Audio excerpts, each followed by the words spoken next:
इंसान ने जब अपने कबीले बसाने शुरू किए तो कल्पना की कि जीवनदायी शक्तियों के इर्द गिर्द रहे।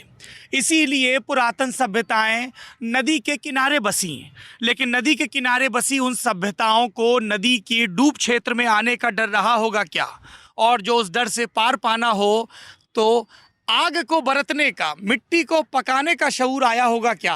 नमस्ते, मेरा नाम सौरभ द्विवेदी है। ये लल्लन टॉप की चुनावी यात्रा है जो इस वक्त पटना के बाहरी इलाके में है, उस इलाके में है जहां विरोधाभास, गौर करिएगा, जहां का मोदक मशहूर है और जहां की ईंट मशहूर है।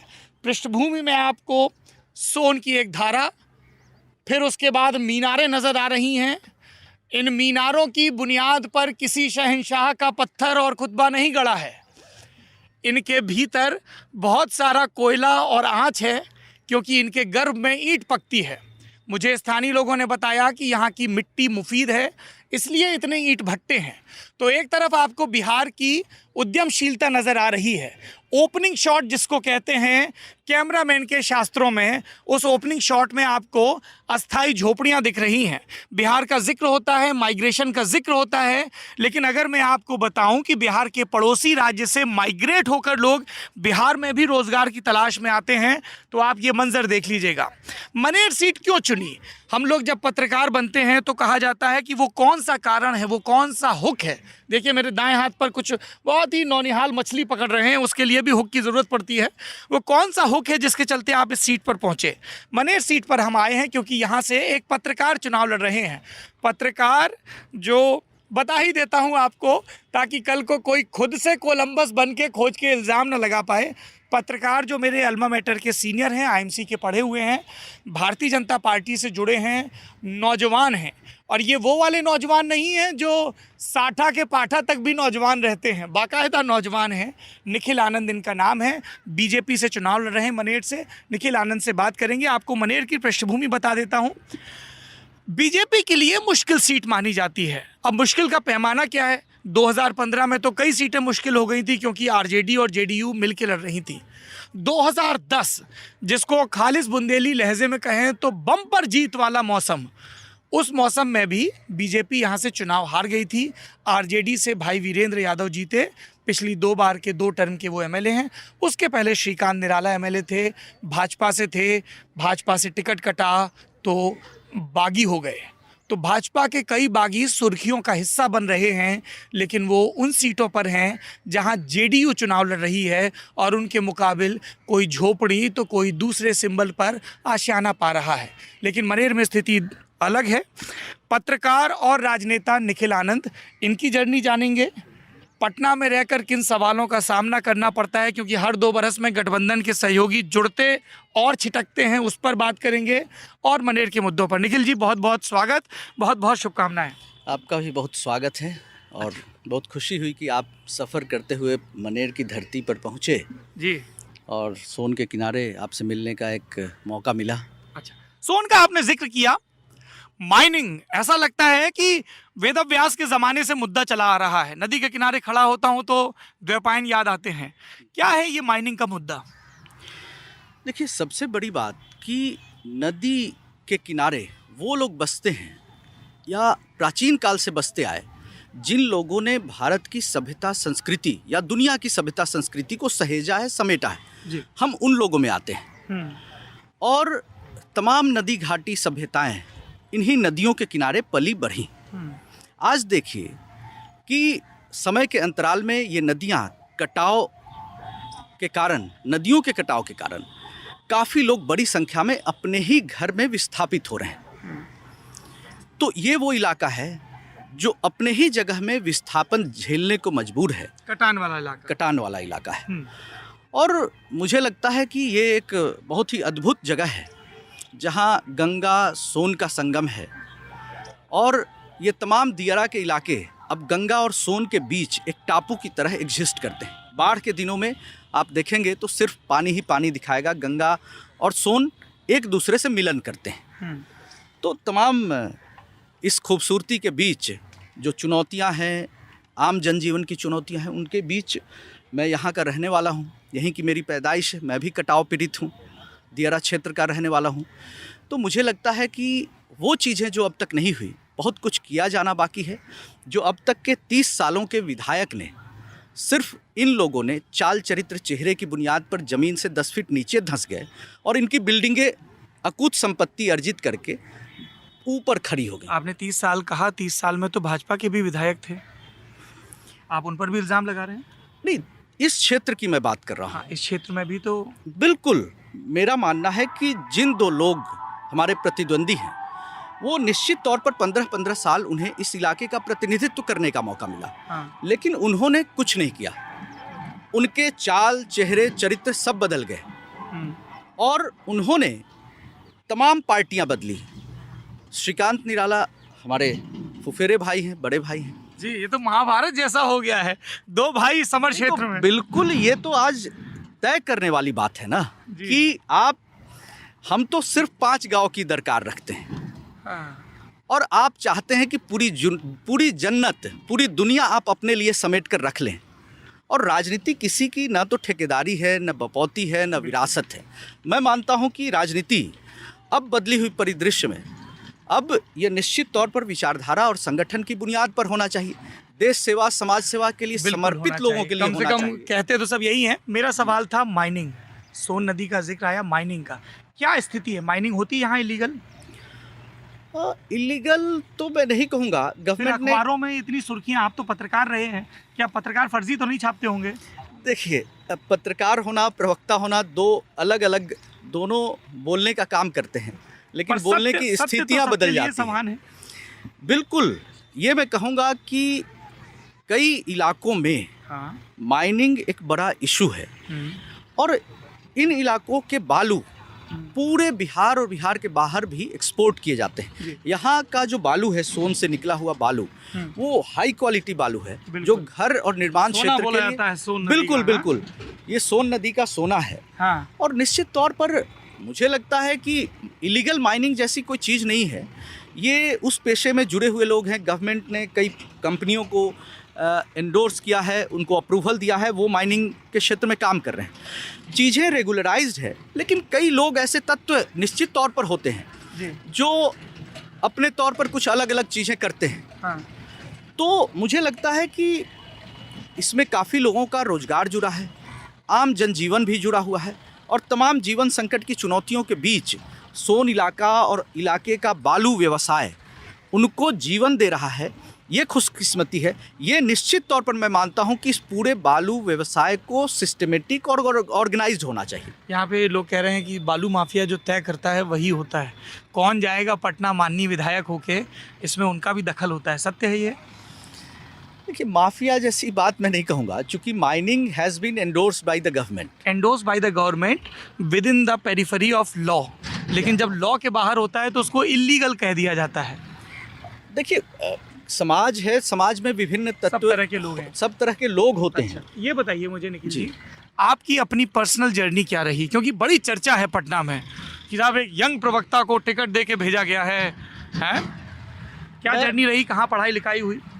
देखिए, मैं तो इसी गांव में, मनेर विधानसभा में ही है? जी, मनेर विधानसभा में जीवराखन टोला एक गांव है। हाँ। और मेरे ग्रैंडफादर बहुत पॉपुलर फ्रीडम फाइटर रहे हैं, यहाँ से एक से मिले रहे हैं। श्री भगवान सिंह उनका नाम रहा है जी। और उनके बारे में मशहूर है कि श्री भगवान बाबू ने तमाम ज़मीनें बेच दी, अपनी ज़मीन बेच दी राजनीति के लिए। अच्छा। और कई लोग मजाक में भी सोशलिस्ट कहते हैं, मूवमेंट से जुड़े थे? किस पार्टी से? कांग्रेस से जुड़े? वो निर्दलीय ही तमाम चुनाव लड़ते रहे। अच्छा। 52, 57, 62 ये चुनाव उन्होंने निर्दलीय मनेर से लड़ा। 57 का चुनाव वो दानापुर से निर्दलीय लड़े। अब देखिए, दिलचस्प ये है कि कई लोग, जब मेरे दोस्त कहते हैं आज नेताओं को देखकर कि हर नेता अपने लिए अकूत संपत्ति अर्जित करता है, घर, तमाम शोहरत अर्जित करता है, और वैसे में मेरे दादाजी भी एक मॉडल रहे हैं पॉलिटिक्स के, जिन्होंने ताउम्र पैदल, मेरे घर में कोई 2 व्हीलर भी गाड़ी नहीं थी 2005 तक, और उसके बीच से हमें कम से कम यहाँ से निकलकर लोयला स्कूल, फिर अन्य IIMC, DU, और फिर जर्नलिज्म में 17 साल हमें बिताने का मौका मिला as a bureau chief, political editor. किन किन अखबारों के साथ रहे आप? मोस्टली मैंने टेलीविज़न में काम किया, ETV, उसके बाद GTV, सहारा TV, मौर्या यहीं टीवी, पटना में। इंडिया टीवी, इंडिया न्यूज़, हाँ और दिल्ली में भी, नोएडा में मुझे जी न्यूज़ में एज अ सीनियर प्रोड्यूसर रहा। हाँ तो मुझे लगता है कि इन तमाम अनुभवों से गुजरते हुए हाँ। फिर ये ऐसी मीडिया की नौकरी छोड़ के मुझे लगता है मतलब कि माइक के इधर से माइक के उधर जाने का फैसला कैसे हुआ? ये एक कहीं ना कहीं एक था कीड़ा, हस्तक्षेप करने की गुंजाइश पत्रकार के तौर पर हमने हमेशा रखी, हाँ और उसके चलते जब भी कई जगहों पर ऐसे कॉन्फ्रंटेशन होते थे सिस्टम के साथ, तो मुझे लगता है कि सिस्टम की बेहतरी के लिए कुछ होना चाहिए। हाँ ऐसा नेता जो सिर्फ भोज भात खाने का काम करता हो, पेट मोटा करके जनता के बीच घूमना ही सिर्फ नेतागिरी नहीं है। मुझे लगता है कि पॉलिसी मेकिंग, प्लानिंग और इम्प्लीमेंटेशन के स्तर पर हाँ। आप अगर कुछ करने का मादा नहीं रखते हैं तो आपको नेता बनने का हक नहीं है। मैं ये पूछना चाह रहा था कि पत्रकार से नेता वाला जो स्विच हुआ, घर वालों की क्या रिएक्शन थी? एक होता ना, ये तनख्वाह आ रही, बड़ी बड़ा एक आर्थिक सुरक्षा है, तो वो एक बड़ा गैम्बल भी रहता है ना, एक प्रोफेशन स्विच वाला। देखिए, मेरे ग्रैंडफादर पॉलिटिशियन रहे, कोऑपरेटिव मूवमेंट से जुड़े रहे।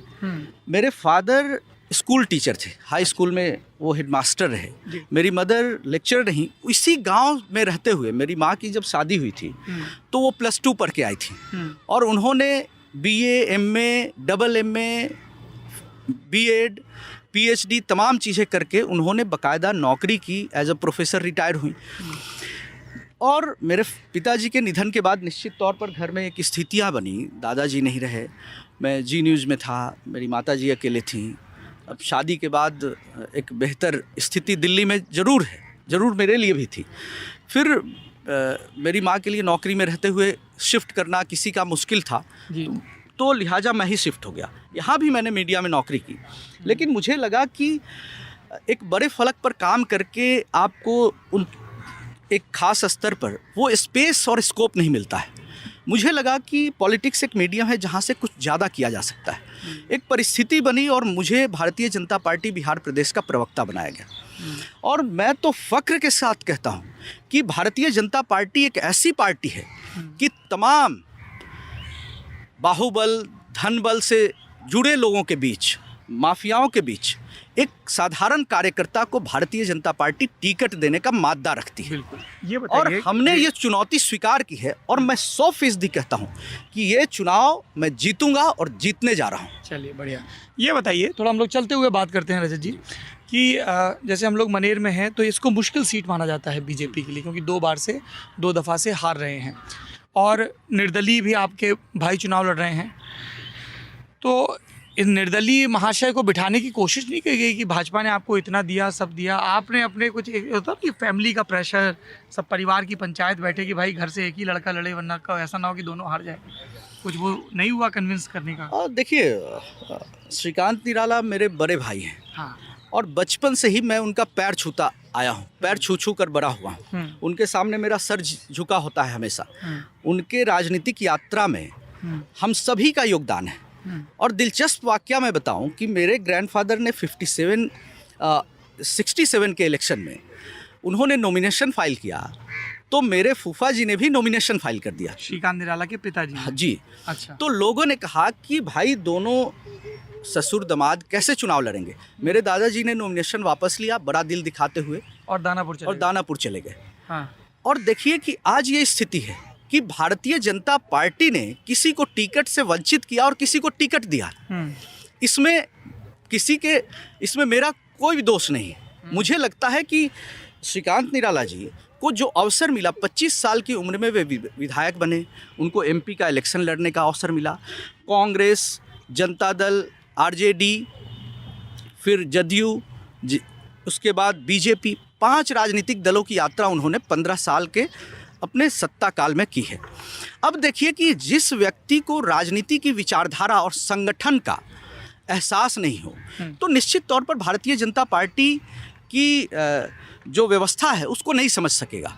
मैं आपसे, मेरा सवाल ये था निखिल जी, कि क्या परिवार के लोगों ने उनको कन्विंस करने की कोशिश की कि भाई आप 2 बार से हार रहे हैं, अब इस लड़के को लड़ लेने दीजिए?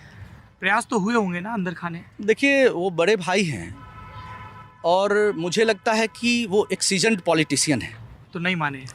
और मुझे टिकट बकायदा ऑफिशियली अनाउंस होता, इसके पहले ही उन्होंने प्रोटेस्ट किया और मेरे बारे में बाहरी बताना, बिना वजूद का बताना, जिस परिवार के विरासत की बुनियाद पर उनकी राजनीति भी चली है। हाँ, मतलब वो श्री भगवान उस सिंह पर की ही वो विरासत को सवाल आगे उठा बढ़ा रहे रहे हैं और उसी विरासत से आपको वंचित कर और रहे हैं। उसी विरासत पर सवाल उठा रहे हैं, मेरे पूरे वजूद को खारिज करना चाह रहे हैं।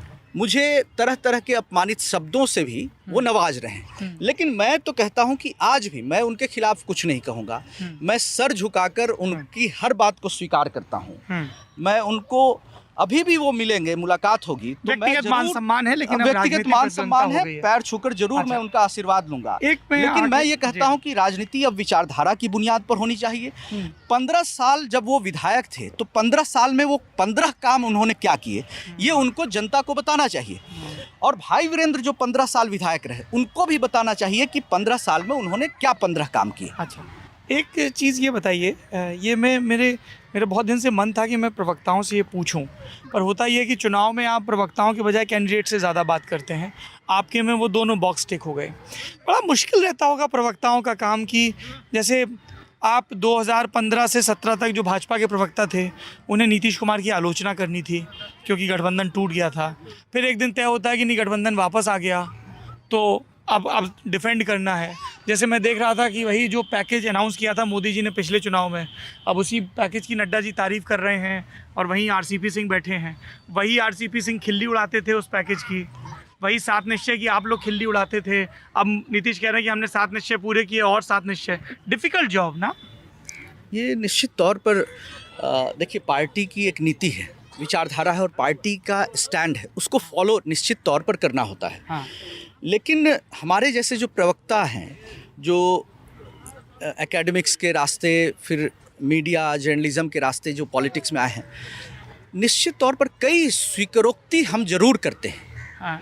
जो संवेदनशीलता है, पहलू है, हाँ। जो बातों के, उससे हम रूबरू और उससे खुद को जोड़ते भी हैं, पार्टी की बात भी कहते हैं। और ये स्थितियाँ थोड़ी सी चुनौतीपूर्ण होती है, टेक्निकल भी होती है, लेकिन मुझे लगता है कि भारतीय जनता पार्टी ने जिस तरीके से न्यू जनरेशन लीडरशिप को ग्रूम और ट्रेन करने का काम किया है, आज पॉलिटिक्स में ट्रेनिंग और ग्रूमिंग कल्चर खत्म हो गया। ट्रेनिंग तो आपकी बहुत अच्छी है। I was talking about that dilemma कि अभी कल तक आप कह रहे हैं कि उपेंद्र कुशवाहा जी बढ़िया नेता हैं, एनडीए में हैं, अब उपेंद्र कुशवाहा जी चले गए। जीतन राम मांझी खराब नेता हैं, उधर थे, अब जीतन राम मांझी आ गए। ये तो मुश्किल हो जाता है ना आप लोगों के लिए। मैं तो कहता हूं कि उपेंद्र कुशवाहा जी आज भी अच्छे नेता हैं। हाँ। उनको लेकिन याद जरूर आता होगा कि जब वो एनडीए की सरकार में केंद्रीय मानव संसाधन मंत्री थे जी, तो कितना सम्मान था। आज उनके साथ स्थितियां इतनी विकट हो गई कि महागठबंधन में जाने के बाद उनका फ़ोन तक तेजस्वी यादव नहीं उठाते थे, जीतन राम मांझी जी का फ़ोन नहीं उठाते थे। तो ऐसे में निश्चित तौर पर मैं कहूँगा, चिराग पासवान आपके पुराने दोस्त कहते हैं कि हमारा फ़ोन नीतीश नहीं उठाते थे। देखिए, मैं इस बात को कहूँगा कि कई बार जो स्थितियाँ बनती है, मैं रामविलास पासवान जी को एक बड़ा ही लेजेंडरी लीडर मानता हूँ जी। और वो 67 से एक्टिव पॉलिटिक्स में थे। लालू जी, नीतीश जी सब 77 के मूवमेंट के प्रोडक्ट हैं। और रामविलास जी का जो अनुभव है, मैं बड़ा ही उनको ऑनर करता हूँ, रिस्पेक्ट करता हूँ। चिराग जी रामविलास पासवान जी के बेटे हैं। In course of time after becoming the national president of LJP, he is trying to bring himself up.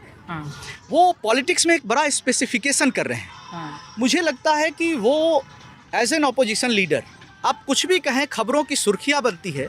चिराग जी के लिए शायद कोई बहुत स्पेस नहीं था, तो उन्होंने थोड़ा सा एंटी एस्टेब्लिशमेंट नोट पर कुछ बातें कही। लेकिन कुल मिलाकर कहे तो वो एक अपनी उनके अंदर महत्वाकांक्षा भी है। वो एक बेहतर पॉलिटिक्स करने की कोशिश कर रहे हैं, अलग तरह दिखने की भी कोशिश कर रहे हैं। ये स्थितियाँ उनके साथ ज़रूर है, लेकिन फिलहाल राजनीति है कि पक्ष और विपक्ष तो होता ही है।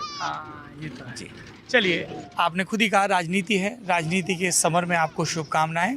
पाले के उस तरफ एक आपके राजनीतिक प्रतिद्वंदी, एक परिवार के व्यक्ति, और मैं पूरे बिहार के लिए कहता हूँ असीमित संभावनाएं और असीमित चुनौतियां। आप नज़र घुमा के कहीं भी 360 देख लीजिए, आपको सब दिख जाएगा। देखिए, ये सोन नदी है, सोन नदी का पानी कितना उपजाऊ, लेकिन इसी सोन नदी में ये नाला मिल रहा है, तो सैनिटेशन का सवाल भी है सामने सामने, हैं। बिहार के नौजवान उद्यमशील हैं, आपको ट्रैक्टर के डेक पे गाना सुनाई दे रहा है और उसी बिहार के नौजवान आपको यहाँ भी दिख रहे हैं बहुत सारे। तो अब ये बिहार को तय करना है कि अपने जनादेश के ज़रिए वो अपने इकबाल को किस बुलंदी तक लेकर जाता है। इस पूरी चुनावी यात्रा के दौरान हम बिहार के लोगों की ज़िंदगी के अलग अलग पहलुओं में दाखिल होने की कोशिश करेंगे। एक कमिटमेंट रहता है हमारा अपने व्यूअर्स के लिए कि हम आपको रॉ, रियल और रिलेटेबल कंटेंट दिखाएंगे बिना किसी काट छाँट के। इस पूरी यात्रा के बारे में आपकी जो भी राय हो कमेंट बॉक्स में ज़रूर बताइएगा। शुक्रिया।